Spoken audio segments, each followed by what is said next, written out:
Assalamualaikum warahmatullahi wabarakatuh. Selamat pagi. Hari ini dalam mata kuliah Fisiologi Tumbuhan bertemu lagi dengan saya, Bu Heni. Dan tema kali ini kita akan membahas tentang morfologi buah. Dalam proses pembentukan buah, kita ketahui bahwa harus ada penyerbukan dulu. Jika penyerbukan pada bunga telah terjadi dan kemudian diikuti pula oleh pembuahan, maka bakal buah akan tumbuh menjadi buah dan bakal biji yang terdapat di dalam bakal buah akan tumbuh menjadi biji. Ada bunga, kemudian kalau misalnya sudah terjadi penyerbukan antara putik dan benang sari, dia akan terjadi pembuahan. Nah, pembuahan itu menghasilkan bakal buah, biasanya pada bagian dasar dari bunga itu yang akan mengembang atau tumbuh menjadi buah. Di dalamnya, di bagian endosperm, itu ada bakal biji yang terdapat di dalam buah atau bakal buah. Nah, itu yang akan tumbuh menjadi biji. Jadi dari bakal itu akan menjadi buah, kemudian bakal buah akan menjadi buah, bakal biji akan menjadi biji gitu. Kemudian bagian-bagian bunga yang kadang-kadang tidak gugur bisa ikut tumbuh dan tinggal pada buah. Biasanya tidak mengubah bentuk dan sifat buah itu sendiri. Jadi tidak merupakan bagian buah yang penting, tapi tidak merupakan menjadi suatu bagian buah yang penting. Misalnya itu pada tanaman-tanaman tertentu yang saudara sering temukan di sekitar tempat tinggal, atau saudara sering menemukan komoditas-komoditas tanaman yang kelopak bunganya atau bagian-bagian bunga lainnya itu tidak ikut gugur tapi ikut tumbuh dan tinggal pada buah. Contohnya apa saja? Di sini ada jagung. Jagung ini memiliki daun-daun pelindung yang dia dari awal memang sudah ada dan dia tidak ikut rontok bersama bunga yang lain. Misalnya kalau di markisah itu buahnya itu perlahan akan rontok, mahkota-mahkotanya akan rontok, kemudian dia akan berubah menjadi buah. Pembengkakan seperti itu, perlahan memang rontoknya. Nah, kalau yang ini, tanaman-tanaman contoh yang ini, dia tidak jatuh dan tidak hilang, dia tumbuh bersama buahnya. Kalau jagung punya daun-daun pelindung, kalau terong dia punya daun-daun kelopak. Nah, ini adalah daun kelopak dari bagian bunga yang dia tidak ikut rontok. Kalau sampai panen pun biasanya masih ada nih daun-daun kelopak ini. Ini adalah kelopak-kelopak bunga. Kemudian ada lagi nih tangkai kepala butik dari jagung. Nah, kepala putiknya ini biasanya kan kalau pada bunga umumnya itu dia akan rontok ketika sudah terjadi pembuahan gitu. Tapi pada jagung dan jambu, nah ini dia tidak rontok. Dia tetap tumbuh walaupun dia tidak terlalu bermanfaat. Kalau pada tanaman jagung biasanya ditandai dengan rambut jagung ini sudah mulai kering, itu tandanya jagung sudah bisa dipanen kayak gitu. Hingga panen pun rambut jagung ini masih tertinggal di tanaman jagung atau di buah jagung sampai masuk ke dalam bagian jagung itu kalau kelobotnya dibuka ya. Kalau jambu biasanya dia tertinggal di bagian putiknya ya, kepala putiknya ini masih tertinggal di bagian tengah dari jambu itu sendiri. Jadi kalau jambu bunganya itu kan seperti trompet gitu ya. Kalau dihilangkan bagian benang sarinya, nah itu akan membengkak menjadi buah jambu, bakal buah itu. Tapi putiknya tidak ikut rontok. Kalau jambu benang sarinya aja yang rontok, kepala putiknya tetap tinggal gitu. Jagung juga begitu, benang sarinya dia rontok. Benang sarinya itu yang di mana? Benang sarinya itu adalah bunga jantan dari tanaman jagung, biasanya yang di bagian atas itu. Kemudian ada kepala putik dari buah manggis. Nah, kepala putiknya yang di bagian bawah ya. Kalau dari tanaman manggis, dari buah manggis itu di bagian bawah kepala putiknya. Ini juga tidak ikut rontok, tapi dia ikut berkembang bersama buah manggis itu sendiri. Meski nggak terlalu bermanfaat, tapi kebanyakan orang bisa melihat isi dari buah manggis dilihat dari kepala putiknya. Kalau kepala putiknya ini ada 5, maka isi dari manggis ini ada 5. Kalau kepala putiknya 6, isi manggisnya juga 6 gitu. Kebanyakan orang melihatnya dari situ. Itu untuk buah-buah yang ternyata bunganya itu tidak ikut rontok. Masih ada contoh-contoh yang lain, masih banyak contoh-contoh yang lain, tapi ini adalah sebagian kecil contoh dari tanaman atau komoditas pertanian yang sering kita temui di sekitar kita, bahwa tidak semua tanaman itu ketika sudah terjadi pembuahan semua bagian bunganya akan rontok, itu tidak. Jadi ada juga bagian-bagian yang ikut berkembang. Nah, tipe-tipe buah itu dibagi menjadi beberapa ya. Yang pertama itu ada buah sederhana, di mana buah yang terjadi dari satu pistil atau putik pada satu tangkai buah atau buah tunggal. Dia berkembang dari satu putik menjadi satu tangkai buah. Misalnya mangga, pepaya, dan durian. Meski mangga itu bergerombol, tapi dia tunggal, bisa diambil satu gitu. Seperti jambu air juga itu tunggal. Jadi satu putik, satu jambu, satu putik, satu buah gitu. Pepaya juga seperti itu. Jadi pepaya itu dari bunga-bunga yang banyak itu, bunga pepaya itu menjadi buah-buah yang tunggal. Walaupun dia banyak, tapi dia tunggal gitu. Kemudian durian juga tunggal, walaupun dalamnya dia bersekat ya, tapi dia tunggal bentuknya. Yang kedua ada buah gabungan, yaitu buah yang terjadi dari beberapa putik dalam satu tangkai bunga. Misalnya pada stroberi. Ada beberapa putik, kalau stroberi itu beberapa putik kemudian dalam satu tangkai biasanya. Jadi satu tangkai ada beberapa bunga. Nah, bunga itu menggabung. Bisa bergabung atau dia bisa tumbuh sendiri gitu atau berkembang sendiri, itu bisa. Itu pada stroberi. Kalau saudara amati perkembangan stroberi, itu bisa dilihat bahwa stroberi termasuk buah gabungan karena dapat dari beberapa putik dalam satu tangkai bunga. Yang ketiga ada buah majemuk, yaitu buah yang terdiri dari beberapa bunga yang berkumpul dalam satu masa atau dalam satu tempat ya, satu waktu. Misalnya nanas, cempedak, dan serikaya. Buah majemuk ini kelihatannya itu banyak, kelihatannya itu dia terdiri dari tumpukan-tumpukan banyak, padahal dia adalah satu kesatuan gitu. Kayak nanas kan kalau dilihat dari jauh matanya itu banyak ya, pinggir-pinggirnya itu kelihatan banyak sekali, padahal dia adalah satu. Jadi buah majemuk. Kemudian kalau serikaya itu dari luar itu kelihatannya dia terdiri dari beberapa bagian, kayak bisa dipisahkan gitu, padahal dia adalah satu kesatuan gitu. Nah, itu adalah jenis buah majemuk. Kalau buah tunggal tadi kan bisa diambil satu gitu, dan luarnya itu mulus membentuk satu kesatuan. Tapi kalau majemuk tuh kelihatan dari jauh dia terdiri dari beberapa buah, padahal dia cuma satu. Yang keempat adalah buah palsu, yaitu buah yang berasal dari penggelembungan atau pembesaran tangkai bunga, reseptakulum ya, yang di bagian dasar bunga itu. Sementara buah palsu sendiri itu dibagi menjadi dua, ada ovarium superior dan ovarium inferior. Kalau ovarium superior itu ovariumnya terletak di atas tangkai bunga, misalnya pada bunga plum, buah plum ya, buah plum. Kemudian kalau yang inferior itu ovarium berada di dalam tangkai buah, misalnya pada apel. Nanti saudara lihat di tanaman apel itu ada ovariumnya berada di tangkai buah, jadi pembengkakan pada buah.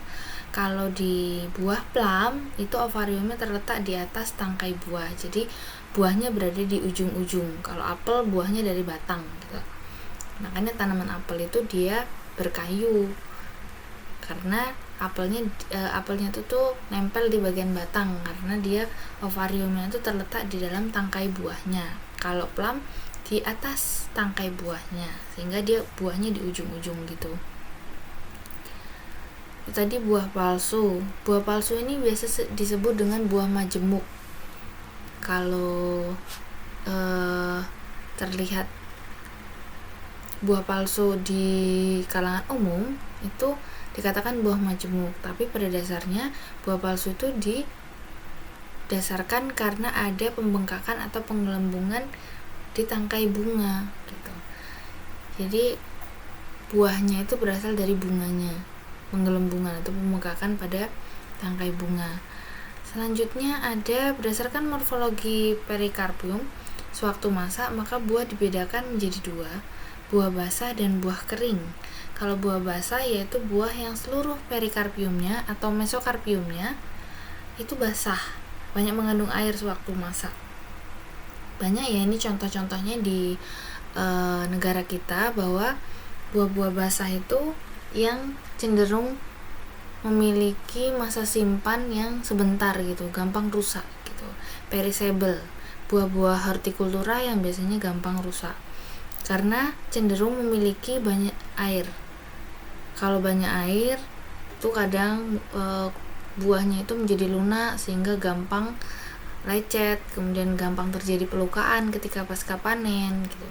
Nah, pelukaan-pelukaan itu yang akhirnya menginfeksi atau terinfeksi oleh bakteri jamur sehingga buah tersebut akan busuk gitu. Yang kedua ada buah kering. Buah kering itu buah yang memiliki kulit atau perikarpiumnya, kulit buahnya itu kering sewaktu masak. Contohnya apa ini? Kalau buah kering itu bisa di tanaman jagung, itu buahnya kering ya.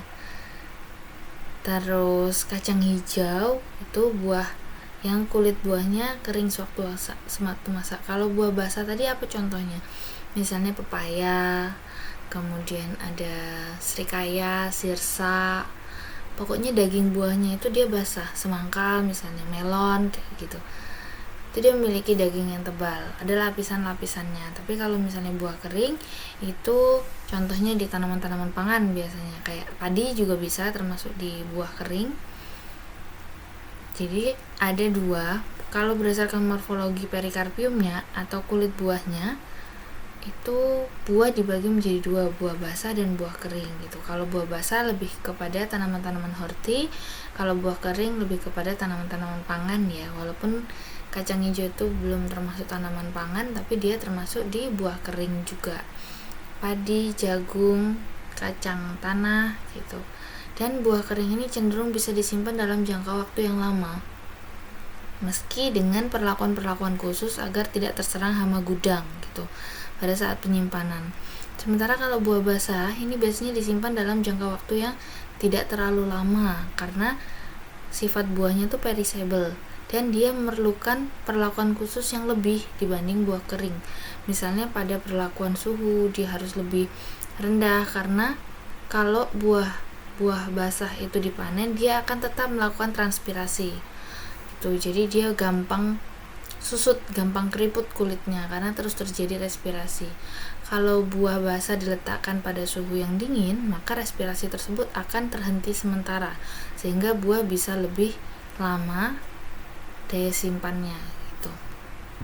Kita lihat contohnya. Nah, ini adalah morfologi buah kering dan buah basah. Kalau buah basah itu ada daging buahnya atau mesokarp, ada eksokarp di bagian luar. Kalau di buah kering ini perikarp atau kulit buahnya ini melindungi dari bijinya langsung. Jadi sebesar ini bijinya.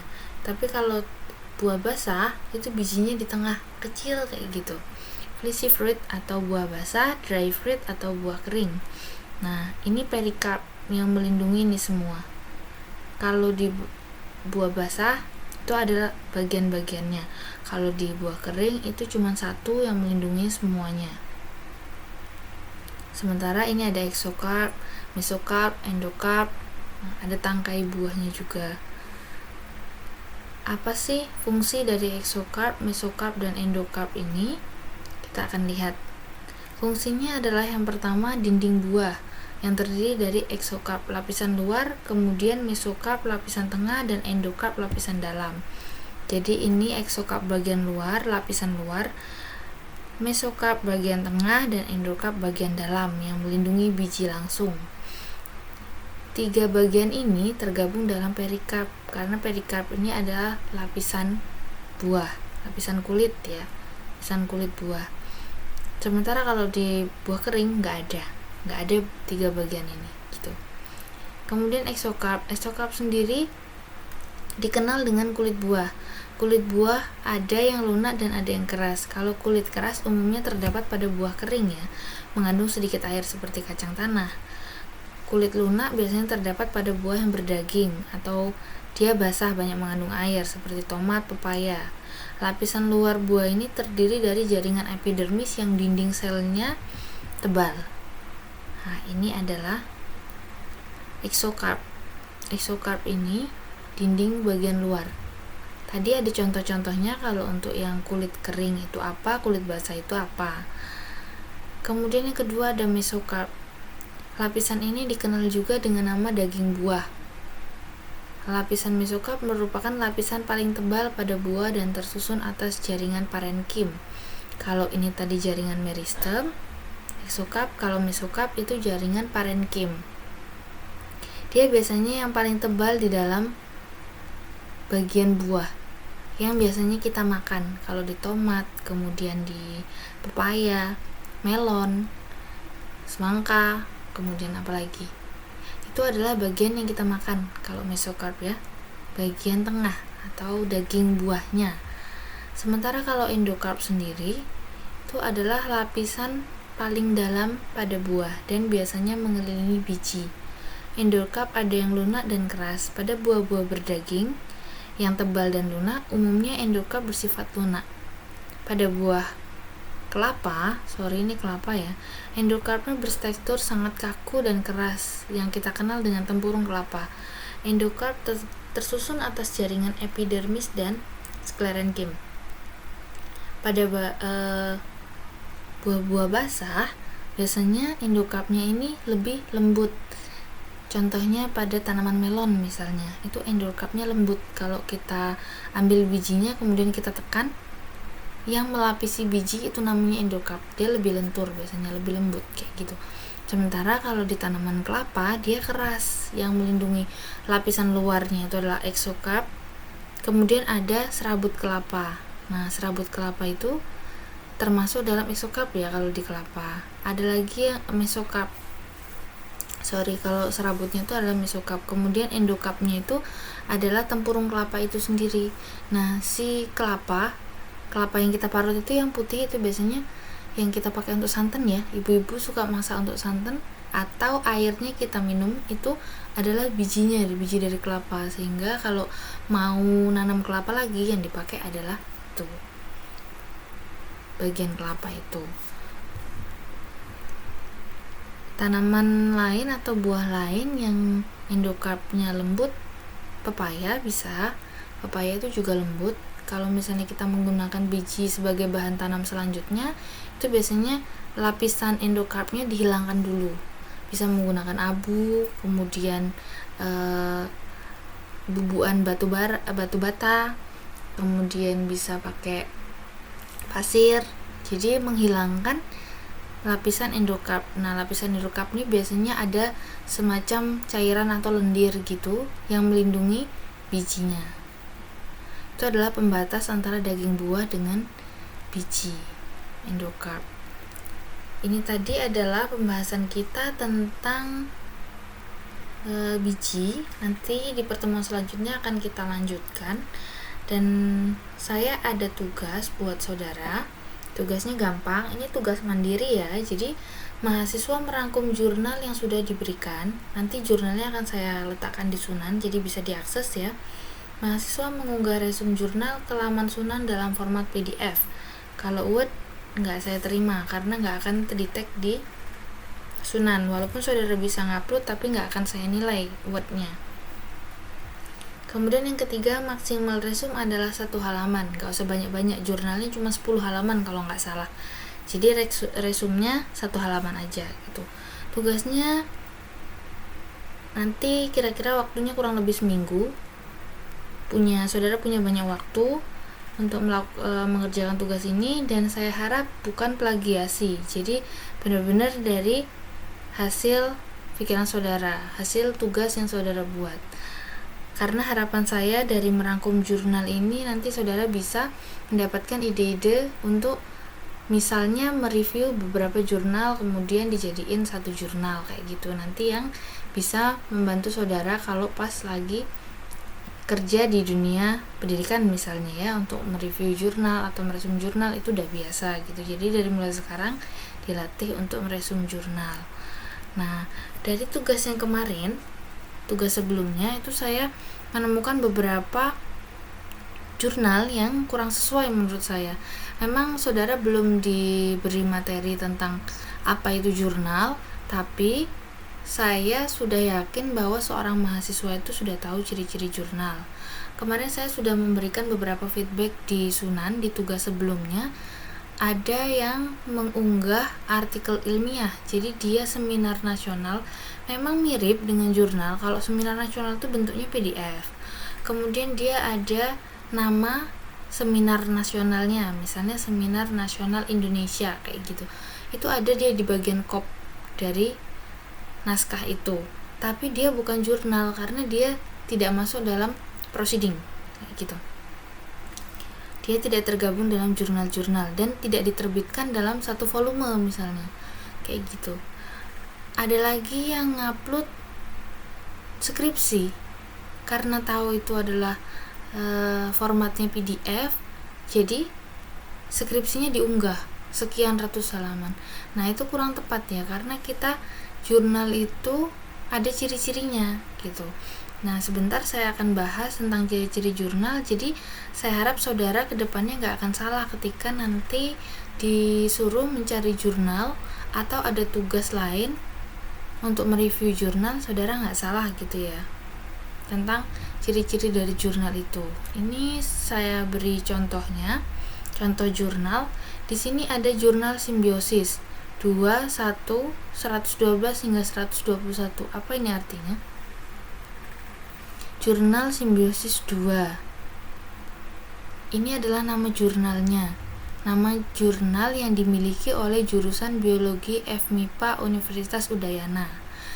Universitas Udayana ini memiliki jurusan Biologi FMIPA yang punya jurnal yang bisa menerbitkan naskah-naskah ilmiah dalam bentuk jurnal. Nama jurnalnya adalah Jurnal Simbiosis. Nanti ada beberapa jurnal lagi, ada Planta Tropika, ada Ilmu Pertanian, atau jurnal yang lainnya. Biasanya setiap universitas itu punya jurnal, nama jurnal, entah itu jurnal dalam prodi saintis atau yang ekonomikal atau yang sosial. Itu ada. Kalau ini lebih kepada saintis ya, karena biologi. Nah, ini apa? Ini adalah volumenya, volume dari jurnalnya. Kemudian ini ada 112 sampai 121. Ini adalah halamannya. Jadi, jurnal dengan judul ini itu berada di halaman 112 hingga 121. Biasanya ini terdiri dari beberapa jurnal yang kemudian ada ISSN-nya. Ini nasional ya, jurnal nasional dari sekian ribu sampai sekian ribu gitu. Jadi dia sudah ada istilahnya itu diakui oleh negara gitu, diakui oleh negara. Ini ada nomor ISSN-nya atau ISBN-nya nanti ada. Kemudian Maret 2014, berarti semua jurnal yang tergabung di dalam jurnal Simbiosis 2 ini terbit pada Maret 2014. Semuanya masuk di Maret 2014. Kemudian ada judulnya, struktur morfologi tanaman tabel-tabel yang tumbuh bla bla bla bla. Ini adalah judulnya. Ini juga judul dalam bahasa Inggris. Kemudian ini adalah penulisnya. Biasanya di sini ada 1 kecil di atas, ini 2. Ini adalah penulis pertama, ini adalah penulis kedua. Biasanya begitu. Atau ini adalah mahasiswanya, ini adalah dosen pembimbingnya. Itu biasanya begitu ya. Kemudian ini lab struktur dan perkembangan tumbuhan jurusan biologi FMIPA Universitas Udayana Kampus Bukit Jimbaran Kuta. Ini adalah instansinya. Ada penulisnya, kemudian ada instansinya. Ada kontak personnya. Kalau misalnya kita ingin lebih jauh lagi mengetahui tentang penelitian yang beliaunya tulis, kita bisa menghubungi beliau melalui email yang tertera di sini. Gitu. Kemudian ciri jurnal selanjutnya adalah intisari. Kadang di sini intisari, kadang abstrak.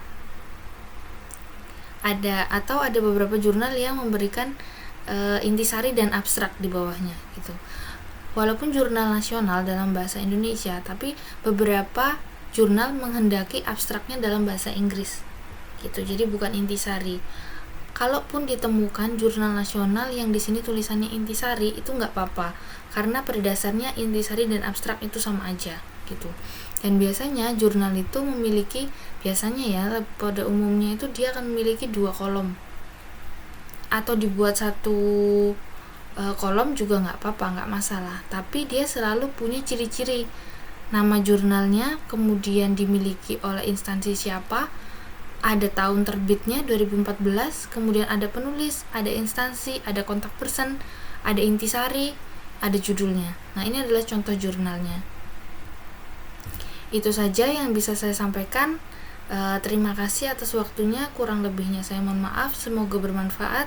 Saya akhiri, wassalamualaikum warahmatullahi wabarakatuh.